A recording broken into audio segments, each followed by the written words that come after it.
저당권만 나오시겠습니다. 우리가 저당권 일상적으로 많이 쓰기도 해요. 그죠? 예. 이런 구조로 진행이 돼요. 내가 돈 1억을 빌렸습니다. 은행 가서. 이렇게 돈 1억을 빌렸어요. 돈 1억을 빌리는 거를 소비대차 계약이라고 해요. 소비대차 계약. 돈을 빌린 사람은 채권자, 채무자? 채무자. 돈 1억을 빌렸어요. 은행은 채권자.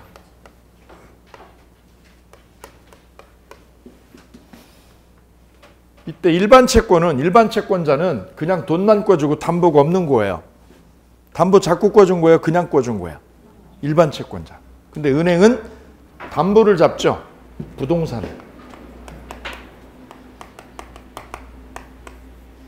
부동산을 담보로 잡고 은행 앞으로 저당권 등기를 해놓습니다.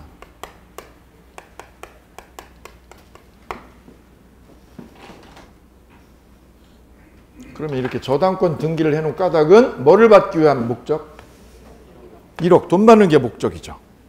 그래서 저당권의 존재 이유는, 저당권이 존재하는 이유는 뭐 때문이다? 채권, 돈 받는 게 목적이에요. 채권 회수가. 이 채권 회수하는 게 목적이다. 이 채권 1억을 아까 우리는 뭐라고 표현했어요? 피담보채권, 피담보채권이라고 불렀어요.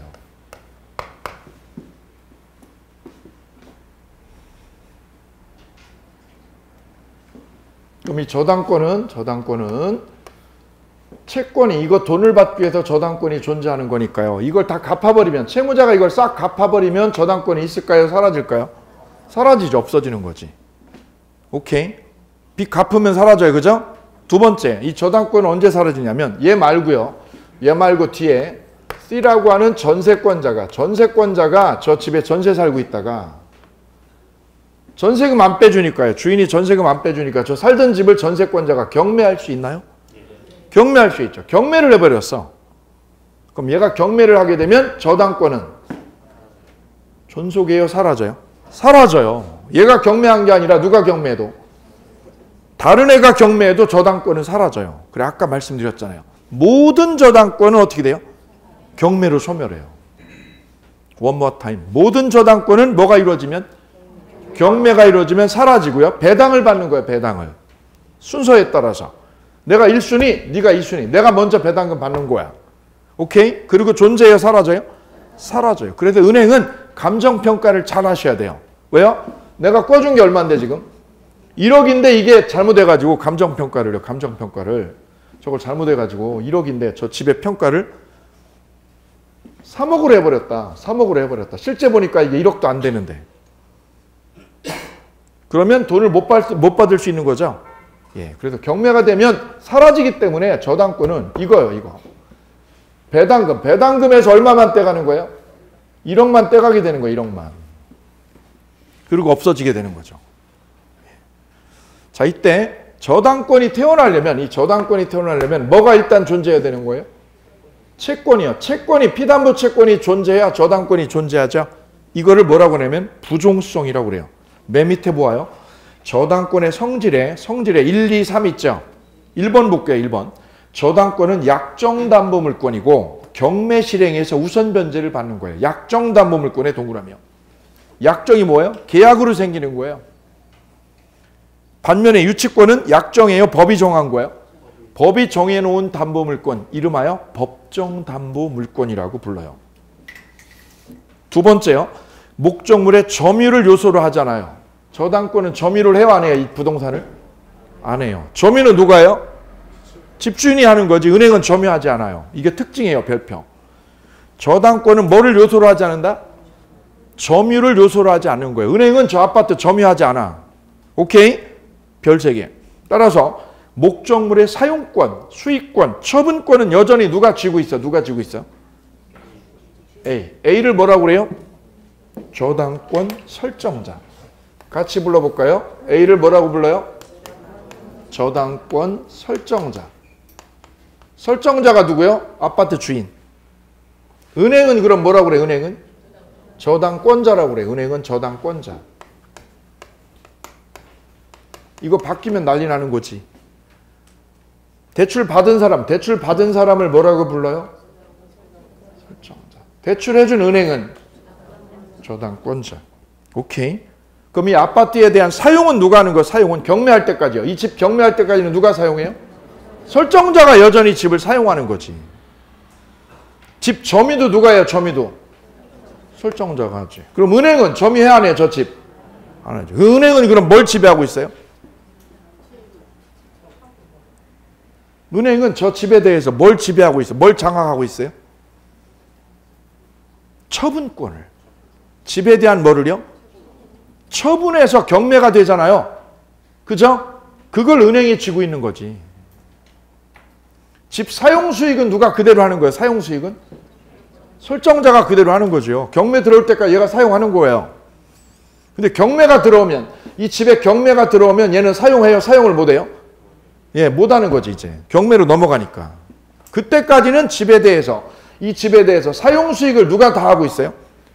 설정자가 하고 있다는 거지. 이게 저당권이에요. 다음 3번 통유성. 예, 요것 때문에 하려고 그래요. 통유성. 즉 저당권의 통유성이란 무슨 뜻이냐면 위에 써볼게요. 저당권의 공통적 성질이요. 담보물권의 공통된 성질. 써볼게요. 담보물권의 무슨 성질? 공통된 성질. 공통된 성질을 뭐라고 표현해요? 다른 말로 학문적 용어로 통유성이라고 표현을 해요. 통유성. 중요해요. 어디에 공통된 거? 담보물권에 공통적으로 다 쓰이는 거예요. 그래 꼭 알고 계셔야 되는 성질이에요. 그 첫 번째가 부종성. 부종성의 별표. 부종성은 종이라는 거죠. 종. 자, 이렇게요. 이 저당권이 태어나려면 먼저 뭐가 있어야 될까요? 채권이요. 피담보 채권이 있어야 저당권이 태어나죠. 그걸 부종성이라고 그래요. 그래서 써볼까요? 채권이 있어야 저당권이 생긴다. 짧게 줄이면 그 뜻. 뭐가 있어야? 채권이 있어야 저당권이 생기는 것. 이게 부종성. 우측에 있네, 우측에. 우측에 보면 207페이지에 담보물권의 특성, 통유성이라고 소개되어 있죠. 1번. 1억의 채권이 변제로 소멸하면 저당권도 소멸해요. 그럼 거꾸로 위에다 써볼게요. 뭐가 있어야 저당권이 생겨요? 채권이 생겨야 저당권이 생기고, 채권이 없어지면 저당권도 없어져요. 부종성. 그럼 뭐가 종이 된다는 뜻이에요? 채권이 주예요? 저당권이 주예요? 채권이 주라는 거예요. 이게 주가 되는 거고 저당권은 쫑이라는 거예요. 쫑. 거꾸로 생각되면 안 돼요. 여기 뭐예요? 은행이요. 은행 입장에서 이 집을 저당을 잡는 이유는 왜요? 왜 잡는 거예요? 돈 받으려고. 그래, 돈 받는 게 목적이지. 이게 주고 이게 종이 되는 거예요. 오케이? 그래서 저당권은 뭐의 종? 채권의 종 역할하는 거예요. 종 역할. 그래서 부종성이라는 뜻은 저당권은 뭐의 종이다? 채권의 종된 역할하는 거예요. 종된 역할. 오케이? 저당권이 주가 아니에요. 그 다음 두 번째 수반성. 1억의 채권과 저당권은 따로 다녀요? 같이 다녀요? 같이 움직여요. 같이 이전하는 거를 뭐라고 표현해요? 수반성이라고 해요. 같이 가는 건 무슨 성? 수반성. 부종성은 뭐예요? 부종성은? 채권이 있어야 저당권이 생기는 거. 수반성은요? 따로 다녀? 같이 다녀? 같이 다녀. 두 가지가 같이 다녀. 뭐하고 뭐가 같이 다녀요? 채권하고 뭐하고? 두 개가. 이 은행은 권리가 두 개가 있는 거지. 은행한테는. 무슨 권리요? 금전채권 1억. 금전채권 1억. 저 부동산에 대한 뭐가 있는 거고요? 저당권. 그래 권리가 두 개가 있는 거예요. 자, 그림 잘 그려보세요. 채권은 누구한테 행사하는 거야? 채권은 누구한테? 사람에게 하는 거지. 사람에게 돈 갚으라고 그러는 거지. 갚으라고. 반면에 저당권은 사람한테 하는 거죠? 아니에요. 저당권은 뭐에 대한 거야? 저당권은? 부동산에 대한 거예요. 부동산. 아파트에 대한 거. 집이나 땅에 대해서 권리 행사하는 거지. 채권은 뭐에 대해서 권리 행사하는 거고요? 사람한테 돈 갚으라고. 저당권은 사람한테요? 부동산에 대해서? 부동산에 대해서 경매하는 거예요. 경매. 안 갚으면 경매해가지고 자기 채권 회수하는 거예요. 그래서 저당권자인 은행 앞에는 권리가 하나가 있어요? 두 개가 있어요? 두 개가. 이게 있어야만 뭐가 있고요? 저당권 있고. 채권이 옮겨가면 저당권은 어떻게 가요? 같이 따라가요. 수반성의 원리에 의해서. 3번 패스. 4번은요. 물상대위 보아요. 별표. 물상대위의 별표. 만약 이 집이 불나버리면 어떻게 돼? 불나서 없어지면. 불나서 없어지면 저당권은 담보를 뭐를 짓고 있어요? 지금 담보를. 집을 잡고 있죠. 근데 집이 불나서 없어졌어. 오케이요? 그때 보험금을 받게 되죠. 저 집주인이. 보험금 받게 되죠. 보험회사로부터. 그 보험금의 저당권이 존재하는 거를 물상대위라고 해요. 자, 보아요. 담보 잡힌 건물이 화재로 멸실되면 가치적 변형물 동그라미야. 원래 담보는 뭐예요? 원래 담보 잡힌 거는? 건물이죠. 근데 그 건물이 뭘로 바뀌게 돼요? 뭘로? 보험금. 보험금으로 바뀌자. 바뀌어가지고 저당권의 효력이 거기에 미치는 거예요. 그걸 뭐라고 표현해요? 물상대위라고 해요. 그럼 집이 뭘로 바뀌는 거예요? 집이? 보험금으로. 집이 뭐로 바뀌는 것? 보험금으로 바뀌는 것. 이것을 뭐라고 표현한다? 물상대위라고 한다. 그럼 은행은 어디서 돈 빼가면 돼? 이게 불나게 되면? 보험금 압류해가지고 돈 찾아가면 되는 거죠. 이 성질을 무슨 성질? 물상대위. 자, 그래서 저당권에는 이 네 가지 성질이 다 있어요. 네 가지가. 이 성질을 뭐라고 표현해요? 다른 말로? 통유성이라고 그래요. 뭐라고 표현해요? 통유성. 자, 그러면 이제 두 번째 저당권의 성립요건 볼게요. 저당권 성립요건. 자, 첫 번째 저당권은 저절로 생길까요? 설정 계약을 해야 될까요? 설정 계약을 해야지. 누구랑 설정해요? 설정자하고 저당권자하고. 자, 그래서 설정 계약을 한다. 1. 이 설정 계약, 저당권 설정 계약은 소비대차 계약에 종된 계약이다. 별표. 그럼 뭐가 주예요? 소비대차 계약이 주. 저당권 설정 계약은 종. 주종관계에 있는 거야. 주종관계. 써보세요. 뭐가 주? 소비대차 계약이 주. 돈 빌리는 게 주.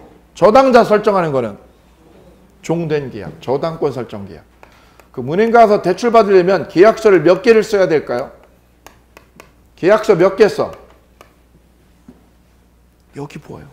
첫째 무슨 계약서? 소비대차 계약서를 쓰지.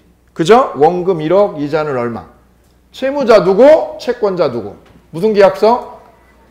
소비대차 약정서를 쓰죠. 그리고는 이제는 뭐를 설정 계약하는 거? 이 아파트를, 내 아파트를 저당을 설정하겠어. 라고 하는 계약. 그 계약을 무슨 계약? 저당권 설정 계약을 또 하나 쓰는 거지. 오케이? 그래, 계약서 몇 개를? 두 개를 일단 쓰는 거야, 두 개를. 그럼 여기서 뭐가 주된 역할?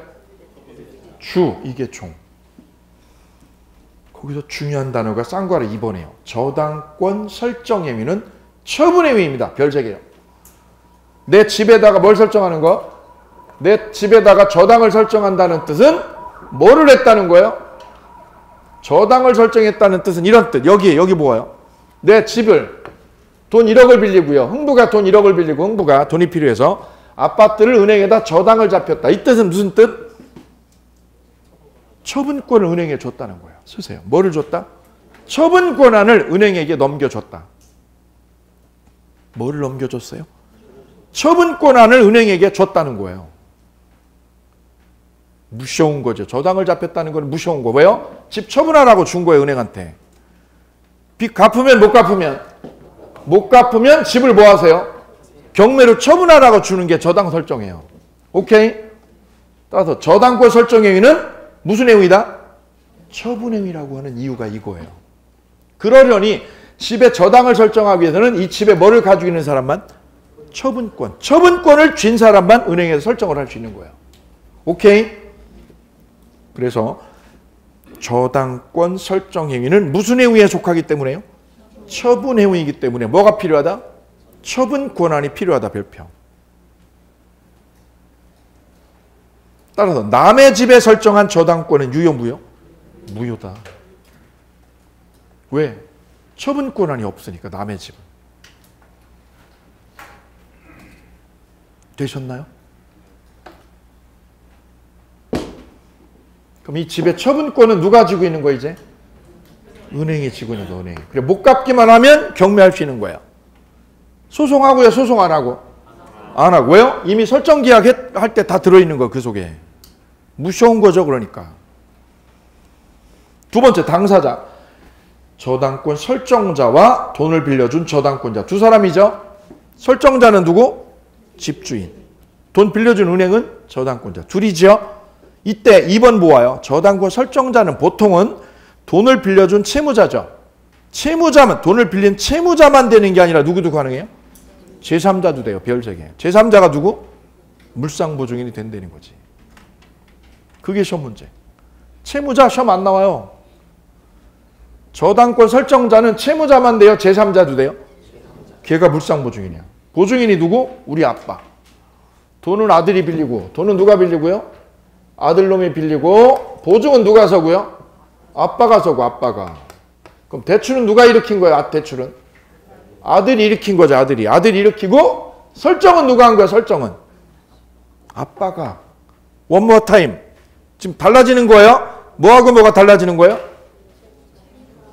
채무자하고 설정자가 지금 다른 거예요. 쓰세요. 뭐하고 뭐가 분리돼요? 채무자. 돈 꿔간 놈의 식기. 꿔간 놈의 식기가 채무자죠. 채무자와 누가 달라져요? 저당 설정자가 분리됨. 그때 그 아빠를 뭐라고 그래? 아빠를 착한 물상보증인이라고 그래. 착한 물상보증인. 그럼 아빠는 저 아들이 못 갚는 거 알아 몰라? 알지, 다 알지. 저놈의 새끼가 뭘 갚아? 갚을 능력도 없는데. 알면서도 뭘 해주고 있어 지금? 보증을 해주는 거지. 그죠? 예, 그게 아빠의 운명이지. 다 그러는 거죠, 아빠들이. 여러분도 크면 똑같이 되는 거고요. 똑같이 되는 거예요. 대물림 하는 거예요. 예, 원래 그런 거예요, 인생이. 예, 젊어서 그게 안 보이는 거죠. 나이 먹으면 다 보이는 거죠. 못 갚는 거 알아요. 얘가 뭘 갚아, 갚기는. 아빠, 나 어떤 일 있어도 갚는다고. 갚기는 뭘 갚아, 네가. 그거 설정을 해주는 거지. 누가 설정해 주는 거예요? 이 아빠를 뭐라고 표현해요? 물상보증인이라고 그래요. 이 집을 담보로 내놓으신 분. 채무자는 누구세요? 아들. 설정자는? 오, 채무자하고 설정자가 분리됐잖아, 지금. 오케이. 아까 우리 유치권 공부할 때도 같았어요. 유치권에서도 기억나세요? 1시간 전에 했어. 그쵸? 그러니까 지금 잘 생각해 보시면 1시간 전에 한 것도 기억 안 나. 그죠? 그럼 앞으로 우리가 얼마를 더 하는 줄 아세요? 1년 동안 이 강의를 여러분이 700개 이상 들어. 700강의를 들어. 그거 기억하세요? 총 계산하면 700강의를 들어. 기억나시겠어요? 안 나거든, 한 번에. 그래, 반복을 엄청 해주셔야 돼. 700강의를 들어요. 끝까지요. 내년 9월이나 10월까지 계산하면 700강좌가 되거든. 여러 번 반복해 주셔야 되는 게 정답이에요. 자, 볼까요? 얘가 채무자, 공사대금을 못 갚은 채무자. 얘는 유치권자. 이 건물이 경매를 넘어갔어, B한테. 경락이야. 그죠? 예. 그럼 공사대금을 갚아야 될 채무자는 누구야? A. 경락이는 채무자예요, 책임이야? 책임이 있지. 얘가 채무자고. 여기도 보세요, 여기. 아빠는 채무자예요, 채무자 아니에요? 보증인은 채무자 아니죠? 채무는 아들한테 있지. 그죠? 뭐만 있는 거예요? 갚아줄 책임만 있는 거예요. 그래, 채무하고 책임은 분리가 딱 돼줘야 된다는 거지. 안 갚아도 돼, 안 돼? 돼요. 되는데 어떻게 돼? 안 갚으면 이 집이 경매로 넘어가지. 안 갚아도 돼. 왜? 나 채무자 아니니까. 근데 경매로 집을 뺏기게 되는 거죠. 채무와 뭐가 분리가 되는 거예요? 책임. 채무와 책임이 지금 분리되고 있다고. 거기에서 지금. 어디에서 분리되고 있어요? 물상보증인에서. 물상보증인에서는 뭐하고 뭐가 지금 찢어지고 있어? 채무자와 뭐하고요? 설정자가 찢어지고 있어. 분리되고 있어. 이게 눈에 들어오시지. 다음, 객체. 저당권의 담보로 쓸 수 있는 거를 객체라고 그래요. 그 객체를 담보물이라고 그래요. 담보로 쓸 수 있는 거는 부동산이요, 동산이요? 부동산. 부동산을 담보로 잡을 수 있는 거예요. 그럼 위에 써볼까요? 동산은 돼, 안 돼? 안 되지. 동산은 담보로 못 쓰죠. 왜요? 등기를 할 수 없어요. 저당권은 뭐를 해야 되기 때문에? 등기를 해야 되기 때문에 부동산만 되는 거예요. 그냥 외우지 마세요. 그냥. 민법을 정말 무식하게 하는 분은 어떻게 하는 거예요? 그냥 이걸 외워, 책을. 뭐를 모르고? 이유를 모르고 이유를. 왜? 이걸 알아야지 이해가 되는 거거든요. 이해가. 이거는 싹 빼먹고 그냥 어떻게 그냥 외워 책을. 이게 외워지겠냐고. 이게 제일 이상한 거죠. 제일 이상한 학생. 외워지긴 쳐요. 언제요? 하루 동안. 근데 시험을 내일 보면 좋은데 내일 안 봐. 1년 뒤에 보거든. 꽝이죠, 꽝. 그러니까 끊임없이 이걸 여기에 몰입하셔야 돼요. 왜 그런 거야? 왜? 그래야 민법 실력이요. 자꾸 팽창을 하거든요. 이걸 무시해버리면 그냥 단순 암기가 되거든요. 그럼 조금만 변형을 해버리면 다 못 내는 거지. 자, 저당권의 객체로 잡을 수 있는 거는, 담보로 쓸 수 있는 거는 뭐예요? 부동산이지. 왜냐하면 등기를 해야 되니까. 그래서 동산은 담보로 쓸 수 있다 없다? 없다. 거기 써주시면 돼요. 동산. 그 다음 공유 지분도 담보로 써요. 내 지분 있죠? 지분도 담보로 쓸 수 있어요. 지분. 지분은 왜 써요? 소유권의 비율. 뭐의 비율? 소유권하고 똑같기 때문에 지분 가지고 대출 일으킬 수 있어요. 기출문제 22의 정답. 지분은 저당권 설정할 수 없다, 있다? 없다, X. 있죠? 세 번째요. 전세권을 가지고 대출 일으켜, 못 일으켜? 일으켜. 전세자금 대출 일으키죠. 전세권. 그 다음 등기된 임목. 임목은 임목인데 뭐가 된 거? 등기된 거. 그럼 담보로 써, 못 써? 쓰죠. 그러면 위에 써볼까요? 명인 방법을 갖춘 수목. 명인 방법을 갖춘 수목. 이거 가지고 저당 설정할 수 있을까 없을까? 우리 시험 단골. 명인 방법을 갖춘 수목. 수목은 수목인데 뭘 갖춘 거? 등기한 거야, 안 한 거야? 등기한 게 아니라 뭐 한 거? 울타리 친 거죠. 그냥 울타리 쳐놓은 거죠?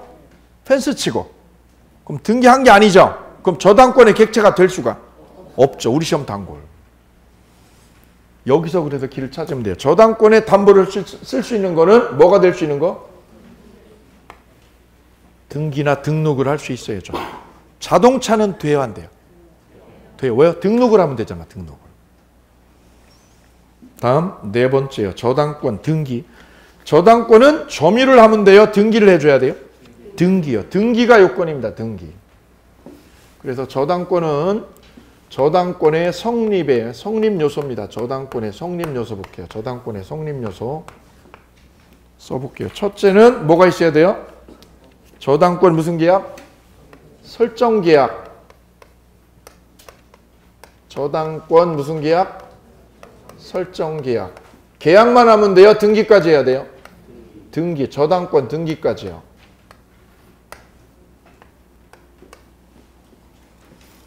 두 번째는요. 설정하려면 누가 있으셔야 돼요? 당사자가 있어야지. 당사자.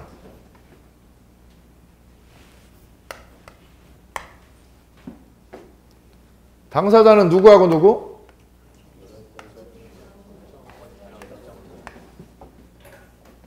세 번째는요. 저당권 설정하려면 담보 있어야 돼요? 담보 있어야죠. 담보를 뭐라고 그래요? 저당권의 객체. 객체는 부동산이요? 동산이요? 부동산이다. 동산은 써요? 못 써요? 동산은 담보로 안 써줘. 질권 설정할 때 하는 거. 질권 설정할 때. 네 번째. 저당권이 존재하려면 채권이 있어야 되죠?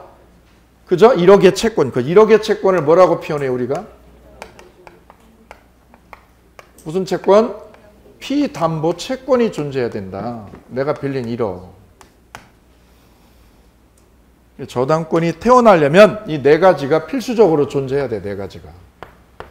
저당권 성립의 요소 네 가지. 첫째는 뭐하고 뭐? 설정계약과 뭐가 있을 것? 등기를 할 것. 두 번째는요?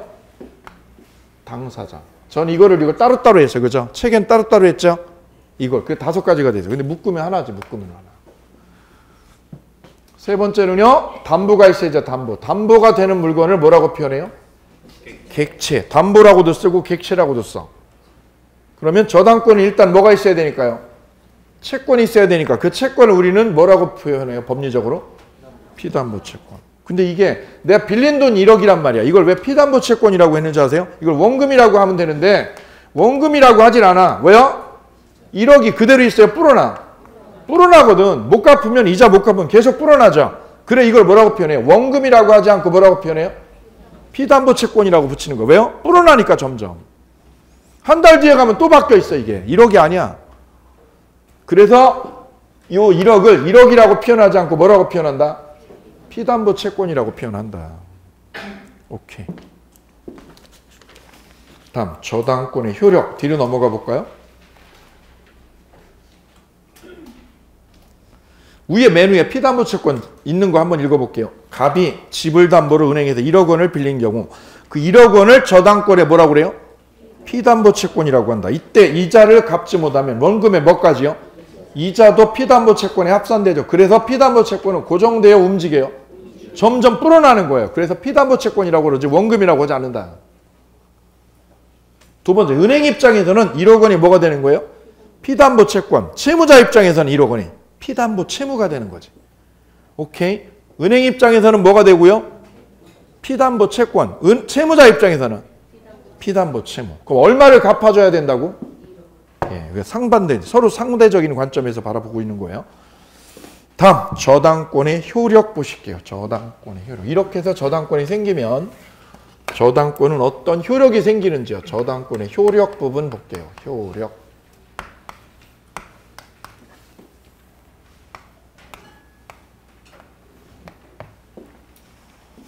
첫 번째, 저당권의 효력 범위 358조 조문 있네요. 조문. 저당권의 효력 범위. 저당권의 효력은 저당부동산에 부합된 물건과 어디에 미친다? 종물에 미친다. 저당부동산에 부합된 물건 그리고 어디에 미친다? 종물에 미친다. 이렇게 358조가 규정을 하고 있어요. 별 5개. 조문은 하나죠. 관련된 판례가 수십 개 여기에 딸려있는 게 엄청 많아. 앞으로 파고 들어갈 내용이 엄청 많아요. 이게 민법이에요. 조문은 하나인데 안으로 들어갈 게 엄청 많아.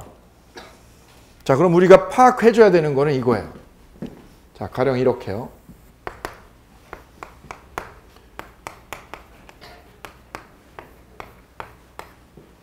A가 이렇게요. 땅하고 그 땅 위에 전원주택을 가지고 있었어요. 전원주택을. 돈이 필요해. 대출을 일으켰어요. 어디다 일으켰어요? 집에다가 땅에다가 저당을 설정했어요. 저당권을. 어디에다가? 토지에다가 저당권 설정하고 대출을 일으켰어요. 대출 5억을. 오케이. 그럼 간단하게 이 저당권 없애는 방법은 채무자가 어떻게 하면 돼요? 채무자가? 갚는 거죠. 은행빚 갚으면 저당권 있어요? 없어져요? 없어져요. 그걸 부종성이라고 그래요. 뭐를 싹 갚아버리면? 부채를 싹 갚으면 저당권은 있어요? 사라져요? 사라져요. 부종성의 원리. 이거 갚으면 너 죽는 거야. 무슨 성의 원리에서? 부종성의 원리에 의해서. 오케이? 일부만 갚으면요. 일부만 갚으면 죽어 안 죽어? 안 죽어. 그게 불가분성이야. 다 갚아야 돼. 다.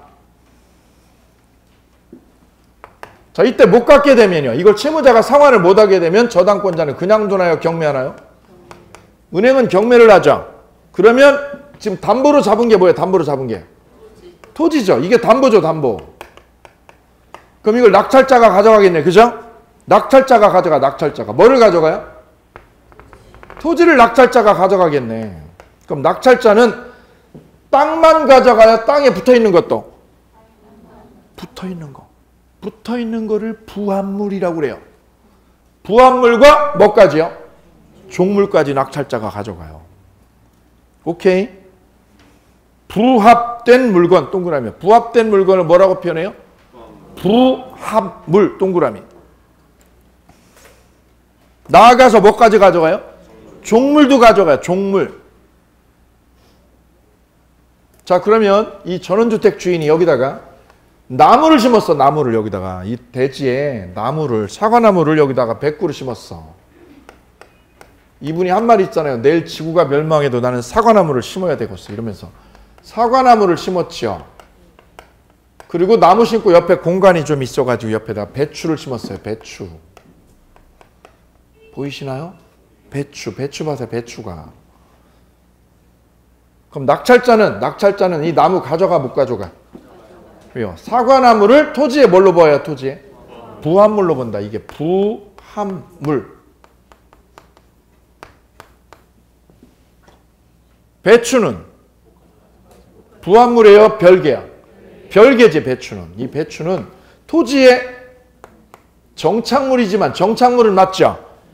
정착된 건 맞잖아요. 정착물인데 토지의 일부로 보는 거예요? 별개로 보는 거예요? 별개로 보는 거죠. 별개 물건. 따라서 저당권의 효력, 이 저당권의 효력은 토지에 붙어있는 어디에만 미친다? 부합물에는 미치고 어디에는 안 미치고요? 별개인 배추에는 안 미친다. 건물은 그럼 어떻게 돼? 건물은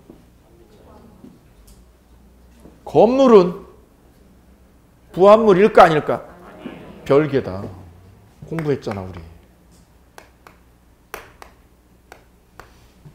우리는 토지 따로 건물 따로 취급하죠.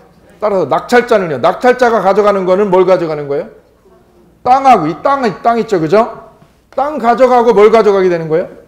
나무가 낙찰자 거가 되는 거지. 그럼 뭐하고는 그대로 남아있고요. 배추하고 건물은 누구 거? A 거. 땅은 누구 걸로? 땅은? 낙찰자에게 소유권이 이렇게 바뀌겠네. 오케이. 되셨나요? 자, 이게 저당권의 효력의 문제. 이 저당권의 힘, 저당권의 파워요. 이 저당권의 파워는 어디까지 파워가 작동을 해요? 저당 잡힌 부동산에 국한하는 게 아니라 어디까지요? 부합물과 어디에? 종물에 작용한다는 거지. 힘이. 저당권의 파워가. 오케이? 358쪽. 1은 쌍괄호 1번. 저당 목적물의 부합물과 어디에 미친다? 종물에. 1. 주유소에 설정한 저당권의 효력은 유류탱크 있죠. 유류탱크를 부합물이라고 그래요. 유류탱크를 뭘로 보아요? 부합물. 지하에 보면 탱크 있죠. 그 기름 들어있거든. 그럼 주유소가 경매가 되면 뭐까지 가져가는 거야? 낙찰자는? 유류탱크도 가져가는 거예요. 왜 가져가는 거예요? 부합물이니까. 그 다음 주유기는 뭐예요? 주유기는? 종물.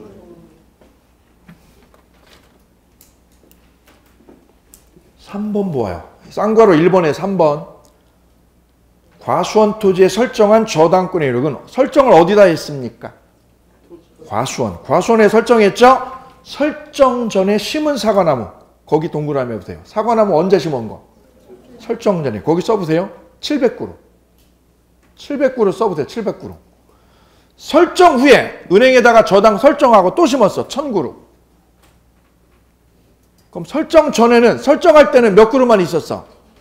700그루만 있었죠. 근데 설정하고 난 뒤에 또 몇 그루 또 심었어? 1000그루 또 심었죠. 그러면 토탈해서 몇 그루가? 1700그루가 저당권의 효력이 미치는 거예요. 왜요? 부합물이니까. 그럼 언제 심은 거 다? 설정 전에 심어놓은 사과나무하고 설정 후에 심은 사과나무도 다 뭘로 보는 거예요? 부합물이 되는 거예요. 별표.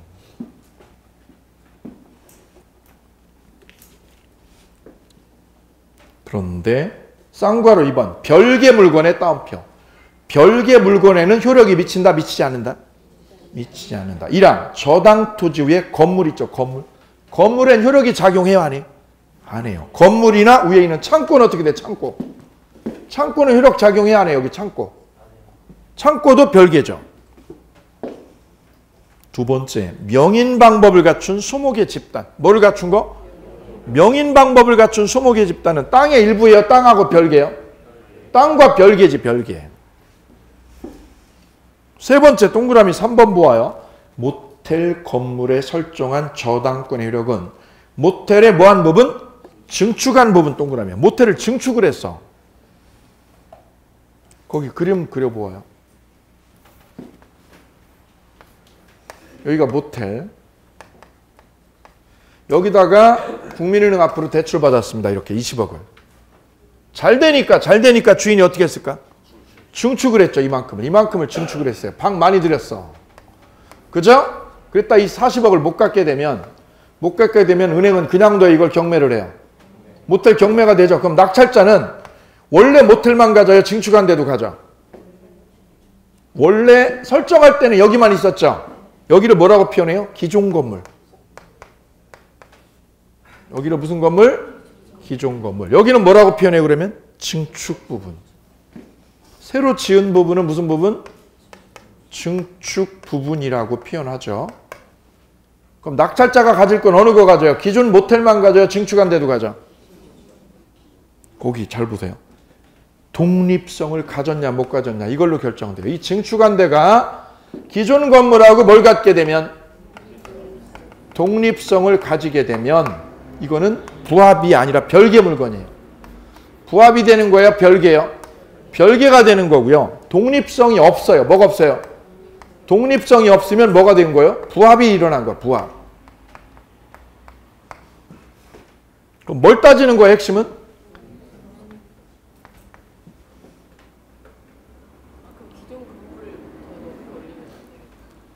그것도 똑같아요. 이것도. 여기다 이렇게 올려도 똑같은 거예요. 뭘 따지는 거예요? 이거 가지고 따져. 옥탑방 지은 게 그거예요. 독립성이 있으면 뭘로 취급하고요? 별개로 되고 독립성이 없게 되면 부합이 되는 거예요. 여기 올렸어. 여기다가 옥탑방을 새로 줬다. 옥탑방을. 근데 옥탑방이요. 독립성이 있어. 예컨대 출입구도 별도, 화장실 따로, 여기 다 있어 따로. 그럼 독립성 있는 거 없는 거? 그럼 별개가 되는 거예요. 근데 이 출입구도 외부로 없고 내부로 있어. 내부로. 오케이? 안에 주방도 없어. 주방시설도 없어. 그럴 때는 이 옥탑방은 뭘로 본다? 부합이 되는 거죠. 그럼 저당권 효력은 저기까지 다 미치는 거죠. 이거를 부합의 법리라고 그래요. 부합의 법리. 그래서 저당권의 효력은, 저당권의 힘은 원래 담보로 잡은 건 뭐예요? 담보로 잡은 거는 토지. 여기에만 미치는 거예요? 더 확장이 돼요. 확장. 어디까지요? 부합물과 어디에? 종물에 확장이 된다는 거지. 이게 아주 중요한 맥락. 다음 우측에 2번. 큰 2번이요. 큰 2번 파란색에 피담보 채권의 범위. 피담보 채권이란 아까 소개를 드렸죠. 내가 꿔간 돈이 1억이다. 5억이다. 5억. 그럼 5억만 되는 거예요. 여기서 불어나요. 불어나니까 이거를 피담보 채권이라고 소개를 했어요. 그럼 어디까지 불어나느냐? 법이 정해놓았어요. 자, 360조. 저당권 원본 동그라미 원본 이자 위약금 채무불이행으로 인한 손해배상 그 다음 실행비용까지 담보합니다. 실행비용. 그럼 몇 가지가 다 피담보 채권에 들어가요? 원본 들어가. 또 뭐 들어가? 이자 들어가. 위약금 들어가. 손해배상 들어가. 실행비용 들어가. 몇 가지요? 5가지가 피담보 채권에 들어가는 거지. 다음 3번 우선변제권. 1. 목적물이 경매가 되잖아요. 그럼 저당권자는 후순위 권리자보다 돈을 어떻게 돼요? 돈을 먼저 빼가죠. 그 먼저 빼가는 권리를 무슨 권리? 우선 변제 받는다라고 그래요. 이때 2번 쌍거리 2번의 별표.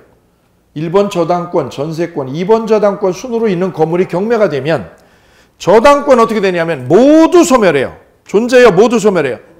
순위대로 어떻게 돼요? 순위대로 배당을 받는다.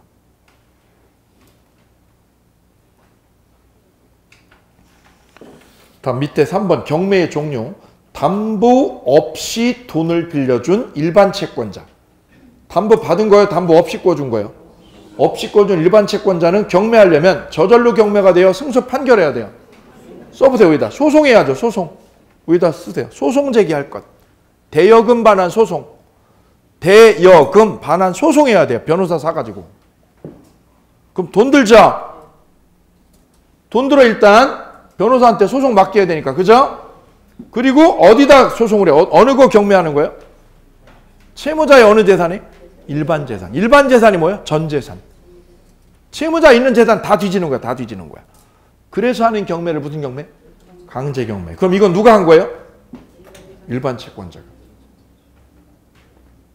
거기다 써보세요. 가압류 권리자. 가압류 권리자가 하는 게 주로 이거예요. 가압류 권리자가.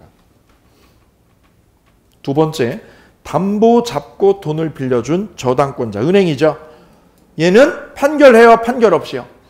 판결 없이 담보 잡은 부동산만 경매를 칠 수 있어요. 뭐만 경매 쳐요? 담보 넣은 것만. 그죠? 그래서 임의경매라고 그래요. 임의경매. 왜 임의경매요? 해도 되고 안 해도 되니까. 경매해야 돼요? 안 해도 돼요? 해도 되고 안 해도 되니까 무슨 경매? 임의경매라고 그래요. 거꾸로 되면 큰일 나요. 다음 네 번째. 저당권과 용익관계. 별 3개요. 자, 지금 우리 이렇게 보고 있어요. 첫 번째. 저당권의 효력은 저당권의 효력이 미치는 목적물의 범위요. 목적물의 범위는 어디까지 효력이 미치나요? 부합물과 종물에 미친다. 저당권의 효력이 미치는 목적물의 범위는 저당권의 효력이 미치는 목적물은 부합물과 종물에 미친다. 피담보 채권의 범위는 어디에 미친다? 원금만 미쳐요? 플러스 알파. 원금하고 플러스 알파까지 들어간다. 피담보 채권에. 세 번째, 저당권은 궁극적으로 경매했을 때 뭐를 받죠? 우선 변제 받고 나가 떨어지는 거야. 이게 저당권의 핵심. 경매 시에 우선 변제 받는다.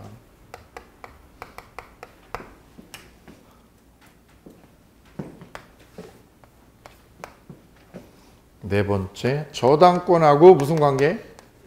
용의권의 관계. 자, 보실게요. 책 보시면 되겠습니다. 갑이 채무자 건물.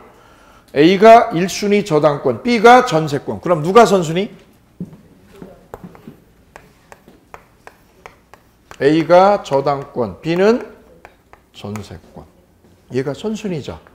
이 집을 경매할 수 있는 사람은 누구? 둘 다 할 수 있죠. 둘 다.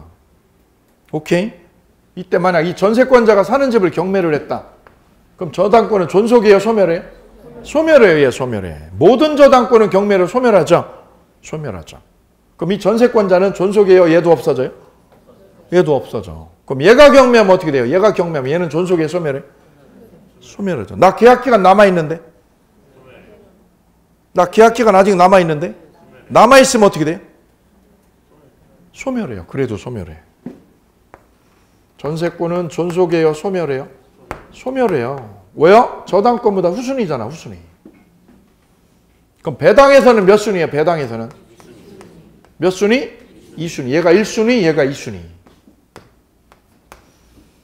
좀 질문 드릴게요. 이 건물을 낙찰받은 게 여러분이면 경락이는, 낙찰자는 얘한테 전세금 빼줘야 돼? 안 빼줘도 돼? 이 전세금 1억이야. 1억을 이분이 빼줘? 안 빼줘? 안 빼주는 거지. 와.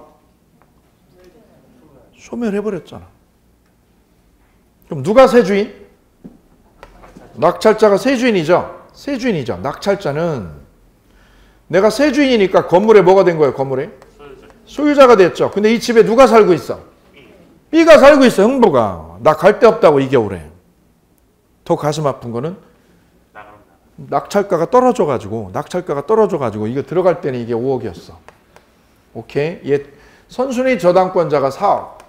그럼 이때는 1억 받을 수 있었나요? 예, 집값이 5억이면 이거 받을 수 있었죠? 문제 없었죠? 떨어졌다는 거지 이게. 집값이 3억 5천으로. 3억 5천으로 떨어지면 은행이 다 가져가고도 모자르죠. 그럼 얘는 어떻게 되는 거예요? 못 받는 거죠. 집도 못, 예, 집에도 살아 못 살아? 예, 소멸한다는 말은 무슨 뜻? 집에서 뭐 한다고요?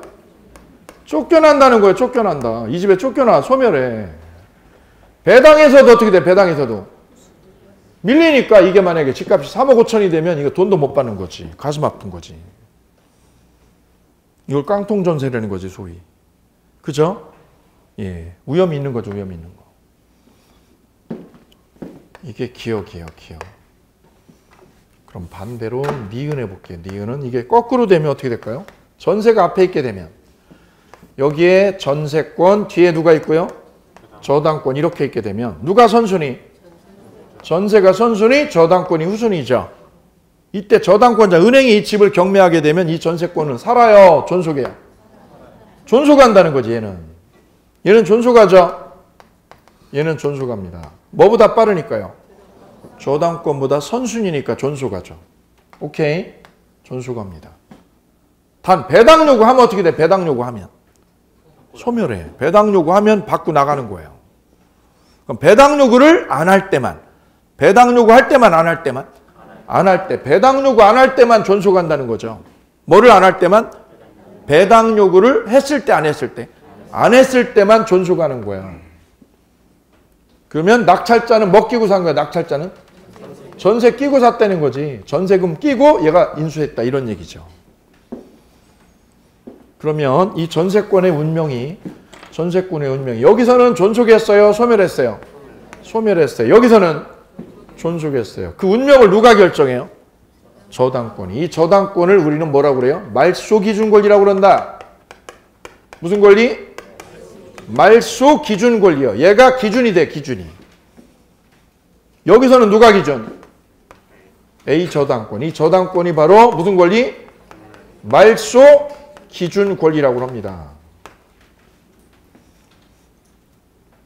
죽느냐 사느냐, 그죠? 전세권이 용익물권이야. 용익물권이 죽느냐 사느냐는 누가 결정한다? 말소 기준 권리가. 제일 중요한 거죠. 이걸 알아야 경매를 할 수 있어요. 경매를.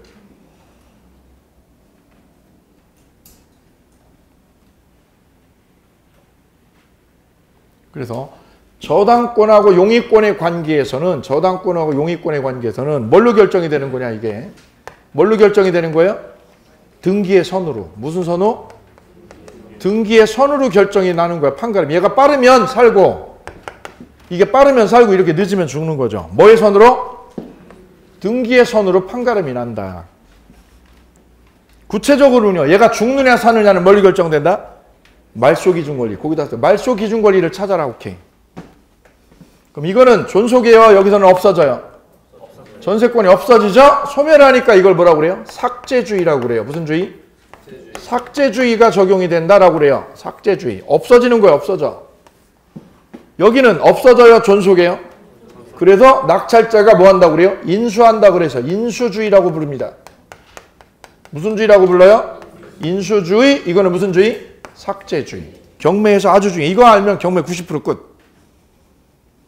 그럼 이 뒤에 가압류가 10개 있어도요. 가압류가 몇 개 있어도 10개 있어도 이 가압류는 어떻게 되는 거야? 다 없어지는 거 다. 단 유치권은 존속이에요. 뭐는 존속? 유치권은 존속하고 나머지는 다 없어져. 없어져. 얘는 어떻게 돼? 얘는 올해 시험 문제 28회 정답이 이거야. 뒤에 누가 있고요? 전세권 있고. C에 또 2번 저당권 있어. 2번 저당권. 오케이. 이때 2번 저당권자가 살고 있는 주인집을 경매를 때렸다. 그럼 이 전세권, 이 1번 저당권 어떻게 될까? 1번 저당권은? 소멸해요? 존속해요? 소멸하지. 왜요? 저당권은 다 소멸한다고 그랬어 아까. 그죠? 얘도 소멸, 얘도 소멸, 얘도 소멸. 다 소멸하는 거지. 그러면 낙찰자 입장에서 볼까요? 누구 입장?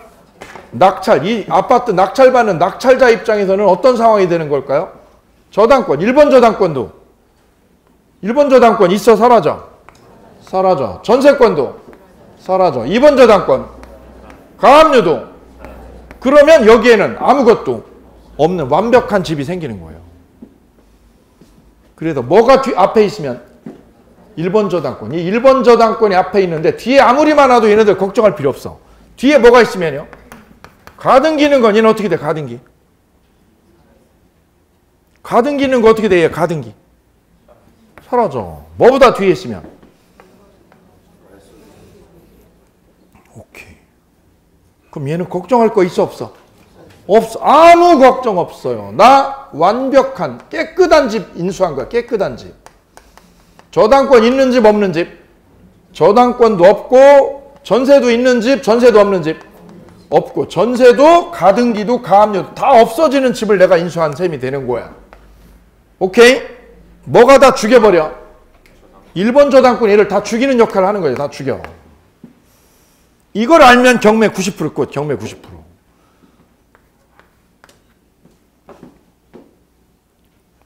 경매에서 소위 뭐 경매하는 강사님들이요. 배당금을 어떻게 한다. 이런 거 우리가 알 필요 있어요? 없어요. 단 1%도 알 필요 없어요. 왜요? 법관이 해.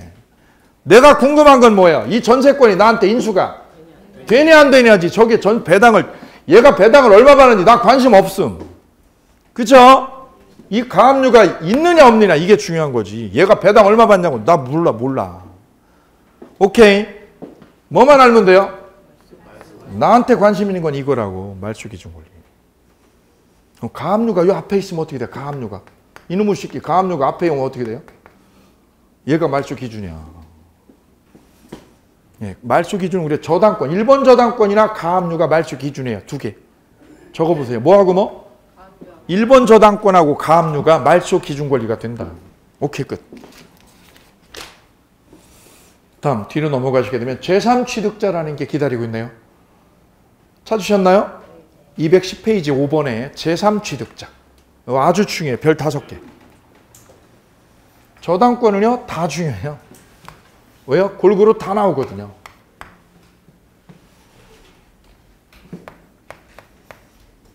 수험생들은 자꾸 뭐 해달라고 그래? 찍어달라고 그래. 찍으면 찍을수록 답은 피해가. 왜? 그렇게 내지 않아.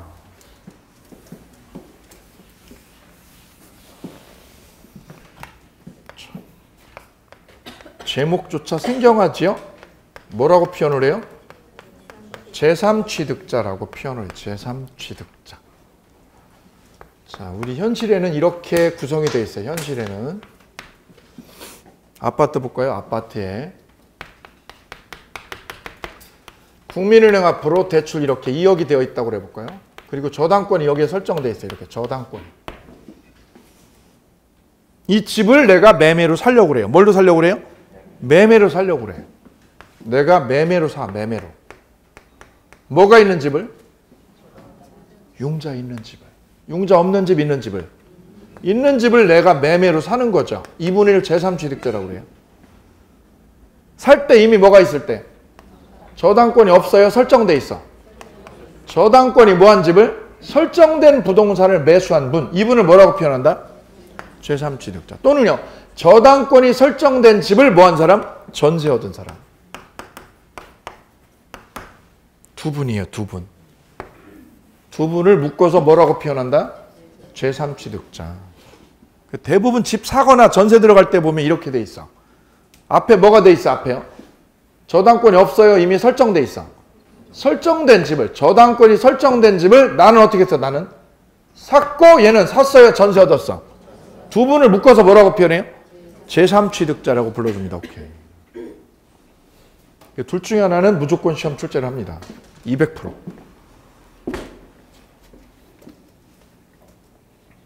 자, 여기까지 해서 저당권 맞췄고요. 다음 근저당권 잠깐 볼게요. 이거 설명을 드려야 돼요. 자, 근저당권은 보통 저당권하고 살짝 성격이 달라요. 자, 노트에다가 적어볼게요. 노트에다가.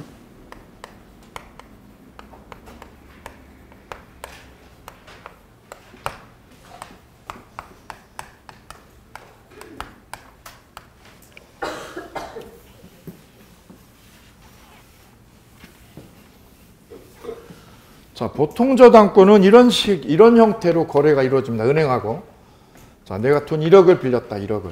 그리고 내가 살고 있는 아파트에다가 은행 앞으로 저당권 설정 등기를 이렇게 해놓습니다. 그럼 채권액이 얼마로 되어 있어요? 채권액은 1억. 이게 보통 저당권이에요. 그럼 이 저당권 언제 없어지나요? 이거 갚으면. 갚으면 이거 없어지죠? 그죠? 그럼 나하고 은행하고 거래는 몇 번 한 거예요? 거래? 한 번 한 거지. 거래 한 번.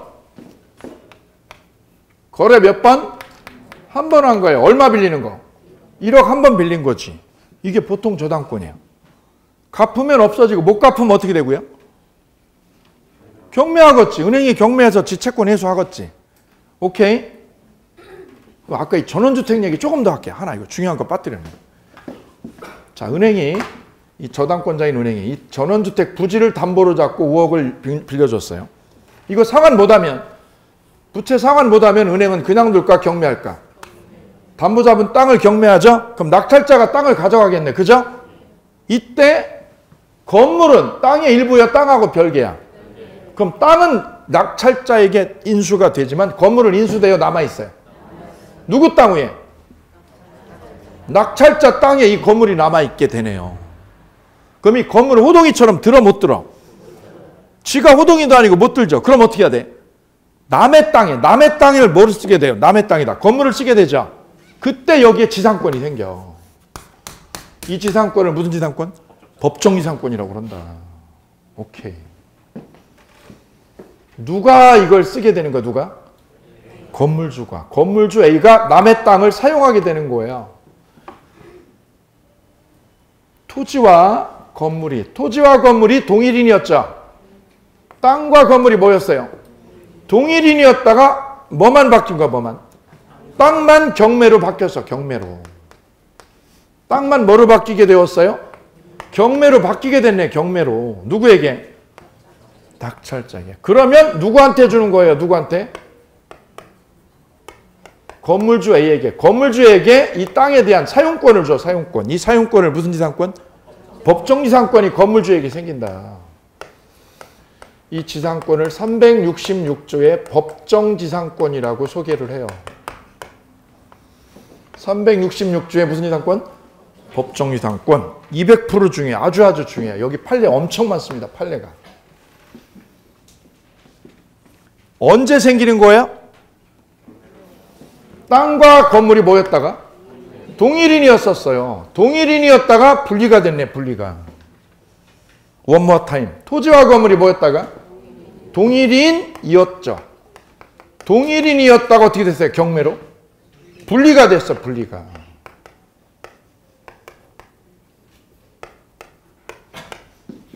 동일인이었어요. 땅하고 전원주택이 동일인이었다고. 그랬다가 뭐만 경매되면? 하나만 경매된 거죠? 하나만 경매되면 같아져요? 분리가 돼요? 분리돼. 그러면 누구한테 생기는 거? 건물주가 이 남의 땅을 몇 년간 쓰는 거예요? 30년간 쓰는 거예요. 30년간. 등기하고요? 등기 안 하고? 법률의 규정. 법률의 규정으로 지상권이 태어났으니 뭐 할 필요 없어요? 등기 없이 인정이 되옵니다. 등기부에 안 나옵니다. 그럼 누가 저거 권리 분석해 주세요? 중개업자가 권리 분석을 해 주셔야 돼. 그래 시험에 잘 나오는 거예요. 저 권리 분석을 잘못하면 망하니까. 중개업소 망하니까. 자, 이것도 저당권하고 관련이 있어요. 저당권과. 자, 이제 보실 때는 근저당권이 되겠습니다. 자, 보통 저당권은 그래서 거래를 여러 번 해요? 한 번 해요? 한 번 하고 이렇게 돈 빌리고 설정하는 거거든요. 근데 근저당은 그게 아니에요. 근저당은 이런 형태로 거래를 해요.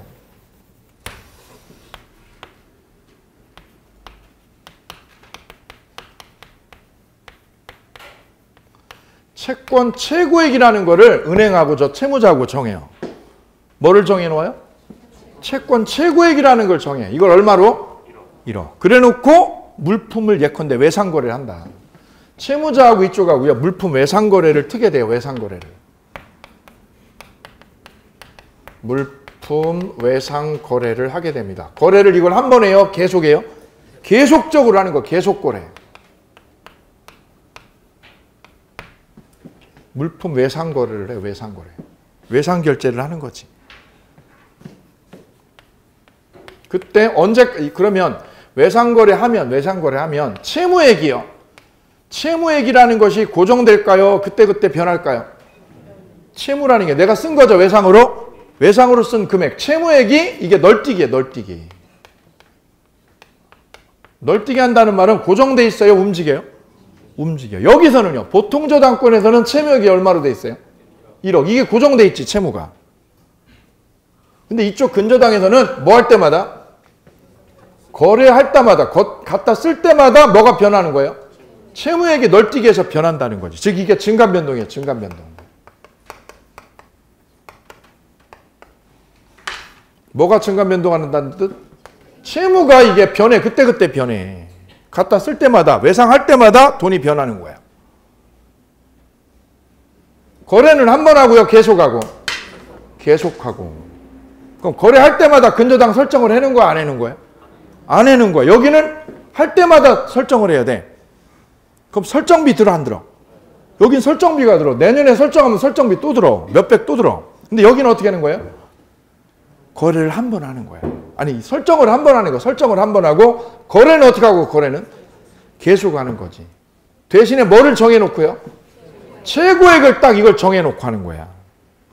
이걸 정해놓고 이 범위 안에서 거래하자. 외상거래 하자는 거지. 어느 범위 안에서? 최고액. 이 한도 안에서 외상거래 트자 이거지. 그럼 설정은 몇 번 해요? 설정비는 법무사한테 설정비는 한 번 들어가. 여기는 뭐 할 때마다 설정비가 들어가? 뭐 할 때마다? 설정할 때마다 비용이 들어. 비용이. 그래 이게 불편한 거지. 그래 은행 실무에서는 우리가 설정할 때는 보통 저당권으로 설정해요? 근저당으로? 근저당으로 설정을 해. 왜? 설정 한 번 해놓으면 계속 써. 계속. 오케이요? 그럼 설정비가 여러 번 들어? 한 번 들어? 한 번 들고 돈을 계속 빌려 쓸 수 있잖아요. 그래서 은행 실무에서는 우리 실무에서는 보통 저당권보다는 뭐가 많이 쓰이냐? 근저당이 훨씬 많이 쓰인다는 거지. 그래서 시험도 이쪽에서 잘 나와요. 보통 저당권 하나 근저당 하나. 그럼 언제까지 거래하느냐? 결산기를 정해요. 뭐를 정해요? 결산기. 결산기는 올부터 2020년까지다.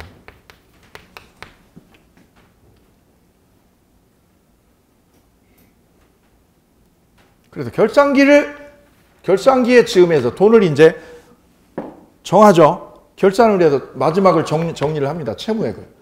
채무액을 토탈해서 정리를 해보니 7천만 원이면, 채무액이 얼마면? 7천만 원이면 한번 계산해 볼까요? 채무액이 얼마래요? 7천만 원이 됐대요. 결산했더니 최고액은 얼마인데 지금 시점 1억이라고 돼 있죠. 오케이. 그럼 이 은행은 얼마를 빼가요? 은행은 저 집 경매했을 때 은행이 빼가는 돈 얼마를 빼가야 될까? 경매했을 때 7천을 빼가는 거죠. 왜요? 거래한 돈이 얼마니까? 7천만 원이니까 1억 가져가면 안 되지. 내가 꾼 게 7천인데. 그죠? 하나 더 해볼게요. 그러면 채무액이 3억이 되면 어떻게 될까요? 3억이 되면 최고액은 얼마고요? 1억. 그럼 얘는 은행은 얼마를 빼가? 경매했을 때 3억 빼가요? 1억 빼가? 1억만 빼가는 거예요. 1억만. 얼마만? 1억만 경매로 가져가는 거예요. 그래서 이 최고액이 그럼 무슨 뜻이에요? 최고액이란? 경매시. 저 살고 있는 부동산이 경매가 됐을 때, 그죠? 우선 변제 받는 한도야. 뭐를 받는 한도? 우선 변제 받는 리미트, 한도액. 다시 한번. 최고액은 뭐를 최고액이라고 정의를 해요? 우선 변제 받는 한도액. 경매로 빼갈 수 있는 돈. 경매로 뭐 할 수 있는 돈? 빼갈 수 있는 리미트가 저기까지다. 마지노선이. 그럼 쌤, 여기는 어떻게 되는 거예요? 채무가 지금 얼마로 돼 있어? 3억. 외상거래 대금 3억이죠? 최고액은 얼마고요? 1억. 그럼 채무액과 최고액이 지금 어긋나 있죠? 그럼 어디만 빼갈 수 있는 거예요? 1억을 빼가고 나머지 2억은 그럼 어떻게 2억은? 일반 대출이 되는 거. 못 받을 수 있는 거지. 따라서 은행 입장에서는 어디까지만 외상거래 하려고 하겠어요? 여기까지만 거래를 하겠다는 거지. 계산적으로. 왜? 나머지요. 1억을 초과하는 거는 못 받을 수 있는 돈이 되니까. 오케이. 그럼 질문. 국민은행 앞으로 채권 최고액 10억 돼 있어. 최고액 얼마로요? 10억. 이 집에 이 건물, 큰 건물인데 C라는 분이 저 집에 전세를 들어가려고 해요. 전세 들어가려고. 방을 봤더니 방 쏙 마음에 들어. 이제 막 대학 갓 졸업한 이쁜 여자분께서 집 너무 마음에 들어. 그랬더니 주인이 나오셔가지고 집을 보여주고 나서 마지막에 하는 말이 뭐냐면 학생 아니고 아가씨 걱정하지 마. 최고액은 얼마인데요? 10억인데 지금 내가 이 은행하고 거래한 돈은 900만 원밖에 안 돼. 그럼 현재 채무가 얼마로 돼 있어요? 현재 채무에는 900이야 900. 아가씨 여기 통장 봐. 내 통장에 지금 빌린 돈 900밖에 없다. 최고액은 얼마인데 최고액은? 이 집에 전세 들어가면 돼요 안 돼? 안 되는 거지. 지금은 비록 얼마지만 900만 원을 대출해서 썼지만 얼마까지 쓸 수 있어요? 10억까지 대출 땡겨 쓸 수 있는 거거든. 이 집은 들어가면 안 되는 거지. 지금 이 상황을 보면 안 되는 거야. 지금은 비록 낮죠. 낮지만 나중 되면 얼마까지요? 얼마든지 더 뿔 수 있는 거지. 지금을 보면 안 됩니다. 지금은. 저걸 보셔야 돼요. 그래서 근저당에서는 채무보다 뭐가 중요한 거예요? 채권 최고액. 이게 생명이야 생명. 그럼 후순위자는 이 전세 들어가려면 후순위자는 집주인하고 거래할 때 뭐를 보고 들어간다? 최고액. 그래서 최고액은 등기를 쳐야 돼 안 쳐야 돼? 그래서 이걸 필수적 등기사항이라고 그래요. 이걸 무슨 사항? 등기부에 떠야 돼 이게. 최고액이 10억인지 1억인지 9천만 원인지. 필수적 무슨 사항이라고요? 등기를 해줘야 되는 사항이다. 그래서 필수적 등기사항 이렇게 얘기를 해요.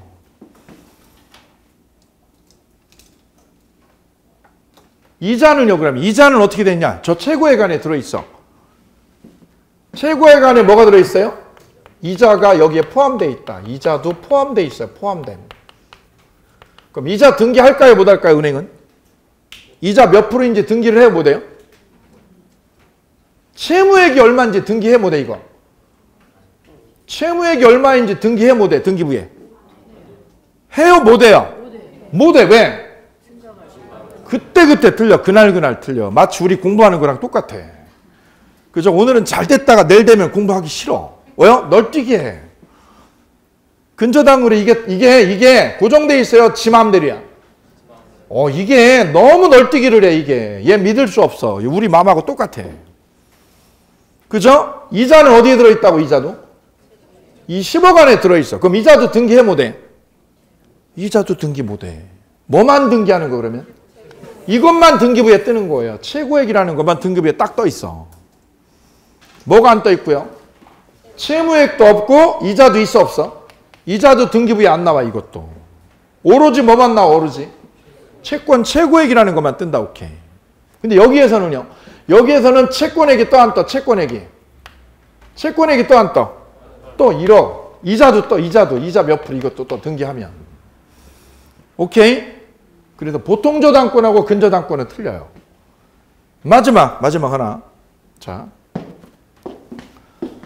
이쪽에서는 이 빚을 싹 갚아버리면 부채가 있는 거예요? 부채가 빵원이 된 거예요? 빵원이 되면 저당권은 있을까? 사라질까? 사라지네. 부종성의 원리. 오케이? 근데 이쪽에서는 결산기가 언제까지면요? 2020년까지잖아요. 그러면 이때까지 거래하겠다는 거죠. 외상거래를. 이때 중간에 2019년에 장사가 잘 돼가지고 거래가 너무 잘 돼가지고 내가 외상 대금이 하나도 없어. 그러면 대출이 있는 거야? 대출이 빵원이야? 대출이 빵원이야. 빵원. 2019년도에 결산기 아직 남아있죠? 그럼 근저당권은 사라져, 안 사라져? 빵원인데. 부채가 빵원이야. 그래도 근저당권은 사라지지 않아요. 즉 보통저당권하고 이것이 달라. 보통저당권에서는 부채가 얼마가 될 때요? 빵원이 되면 저당권이 있어요? 저당권이 소멸해요? 저당권이 소멸하게 되어요. 이거를 우리는 부종성의 원리라고 했어요. 근데 근저당에서는 부채가 얼마가 됐을 때요? 일시적으로 빵원인 거죠. 일시적으로.